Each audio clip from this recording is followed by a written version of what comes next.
बिस्मिल्लाहिर्रहमानिर्रहीम अस्सलाम वालेकुम। सऊदी इन्फो यूट्यूब चैनल में आपको खुश आमदीद कहते हैं। अगर आपने बूस्टर वैक्सीन लगवानी है तो आज की ये वीडियो आपके लिए है।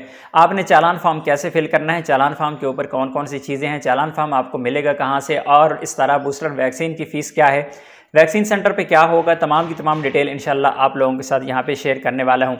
इसके साथ मज़ीद ये कि अगर आपने चाइना की वैक्सीन लगवा रखी है तो बहुत सारी ऐसी भी ज़रूरी चीज़ें हैं जो आपको जानना ज़रूरी है, क्योंकि जल्दबाजी में आपने अगर बूस्टर लगवा ली तो हो सकता है वो बूस्टर बजाय आपको फ़ायदा देने के आपके लिए नुकसानदेह भी साबित हो जाए, या फिर आने वाले वक्त में आपके सफ़र पर पाबंदी या इस किस्म की मुश्किलात का सामना आपको करना पड़ सकता है।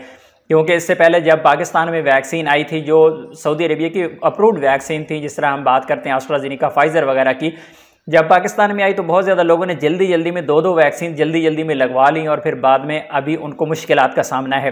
तमाम की तमाम इन्फॉर्मेशन इंशाल्लाह आप लोगों के साथ यहाँ पे शेयर करने जा रहा हूँ। आप लोगों से यहाँ पे एक रिक्वेस्ट है कि वीडियो अगर लाइक नहीं किया तो वीडियो को अभी लाइक कर दें, क्योंकि इससे हमारी हौसला अफजाई होती है और हमारे दिल को तसल्ली होती है। सबसे पहले ये आपको मैं फॉर्म दिखा देता हूँ। ये फॉर्म है जो कि मैंने अपने लिए फिल किया हुआ है। इसमें मेरा नाम, मेरा एड्रेस, बिल्कुल शॉर्ट सा एड्रेस, मेरा आईडी कार्ड नंबर और इसके साथ है मेरा पासपोर्ट नंबर। इसके साथ बाकी जो चीज़ें हैं वो रिक्वायरमेंट्स हैं बैंक की जानिब से। इसमें फ़ीस लिखी गई है 1217 रुपये की, और इसी तरह चालान फॉर्म नंबर 32A, ये चालान फॉर्म का नंबर है। अगर आप किसी भी बैंक में जाते हैं तो हर चालान फॉर्म, मसलन आपने पैसे जमा करवाने हैं, आपने पैसे किसी के नाम पे ट्रांसफ़र करने हैं, आपने बिल जमा करवाने हैं, तो हर एक चालान फॉर्म जो है तो उसका नंबर होता है। तो ये चालान फॉर्म नंबर है 32A। ये बैंक के अंदर से आपको फॉर्म नहीं मिलेगा, बल्कि आपको बैंक के बाहर किसी भी फ़ोटो कापी प्रिंटिंग वाले से ये वाला फॉर्म मिलेगा। वो वहाँ आपको दो किस्म के फॉर्म देते हैं वहाँ पर। एक वो लोग बैठे हैं जो आपको फिल करके दे देते हैं, फिल करते हैं पूरा कंप्यूटर में, उसके बाद आपको प्रिंट निकाल के दे देते हैं, तो वो आपका कंप्यूटराइज फिलअप होता है। एक होता है वो आपको सिर्फ फ़ोटो कापी दे देंगे, ये जाएँ जी अपना कलम के साथ, पेन के साथ लिख लें। दोनों फॉर्म ठीक हैं, दोनों में किसी भी किस्म का कोई मसला नहीं है। आपने ये 3-4 चीज़ें ज़रूरी नोट करनी है। सबसे पहले नाम और आपकी वल्दियत, एक चीज़ आपका पासपोर्ट नंबर, 2 नंबर 3 आपने यहाँ पर अपना शॉर्ट सा एड्रेस देना है। 3 चीज़ें बहुत ज़रूरी हैं, आईडी कार्ड नंबर हो। उसके बाद एक और अहम चीज़ ये है कि जब भी आपने फॉर्म फिल करना है, इस तरह का आपने फॉर्म लेना है, तो जिस तरह ये आप देख सकते हैं, ये फॉर्म है, यहाँ पे आपको फॉर्म एक नज़र आ रहा है, दूसरा ये सेम फॉर्म है, ये यहाँ पे इसके साथ ओरिजिनल लिखा होता है, यहाँ पे डुप्लीकेट लिखा हुआ है।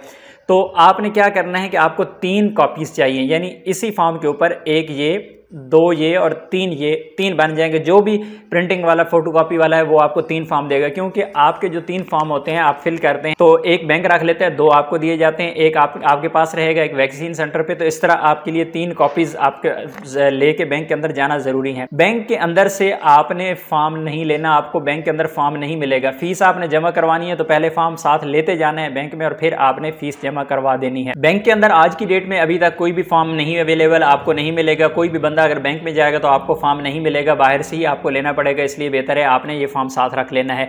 मैं इस फॉर्म का डिज़ाइन बना रहा हूँ। इंशाल्लाह मुझे उम्मीद है कि ये वीडियो आने के चंद घंटे बाद इंशाल्लाह वो फॉर्म जो है मैं अपलोड कर दूंगा, उसका लिंक डिस्क्रिप्शन में दे दूंगा। अगर आपको वो फॉर्म ज़रूरत हुआ तो वहाँ से आप डाउनलोड करके बिल्कुल सिंपल उसे इस्तेमाल कर सकते हैं। किसी फोटोकॉपी प्रिंटिंग वाले के पास आपको जाने की ज़रूरत नहीं होगी।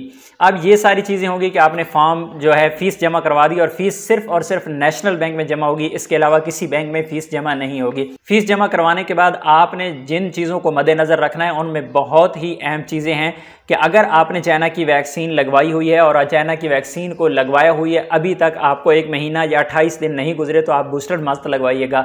ऐसा ना हो कि आपने 1 हफ्ता पहले चाइना की वैक्सीन लगवाई, अभी जाके आप बूस्टर लगवा लें। ऐसी सूरत में आप सऊदी अरेबिया के लिए जब ऑनलाइन रिक्वेस्ट सेंड करेंगे, आपकी रिक्वेस्ट रिजेक्ट हो जाएगी।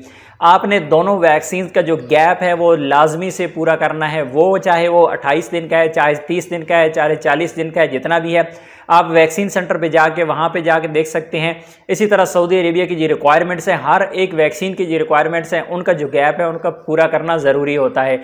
तो इसलिए जल्दबाजी में आपने वैक्सीन नहीं लगवा लेनी, कोई मसला नहीं है। इंशाल्लाह आपको बड़े बड़े जो वैक्सीनेशन सेंटर हैं वहाँ पर आपको बूस्टर बिल्कुल इजीली मिल जाएगी, कोई मसला नहीं होगा। छोटे वैक्सीनेशन सेंटर पे हो सकता है आपको बूस्टर ना मिले, क्योंकि ऑलरेडी वहाँ पे फाइज़र, एस्ट्राजेनेका और मॉडर्ना वगैरह अवेलेबल नहीं है। तो किसी भी बड़े वैक्सीनेशन सेंटर पे जाके आप वैक्सीन लगवा सकते हैं। बिल्कुल आसान है। इंशाल्लाह कल की डेट में कोशिश करूंगा कि बैंक में जाके फीस जमा करवा के बाकी जो भी डिटेल आएगी और वैक्सीन सेंटर जाके वहां पे जो भी डिटेल मिलेगी इंशाल्लाह 1 बाय 1 हर एक चीज़ आप लोगों के साथ मैं शेयर कर दूंगा। उम्मीद है आज की इन्फॉर्मेशन आपको अच्छी लगी होगी। इन्फॉर्मेशन अच्छी लगी तो वीडियो को लाइक जरूर कीजिएगा। मिलते हैं नेक्स्ट वीडियो में, तब तक के लिए इजाजत दीजिए। अल्लाह हाफिज।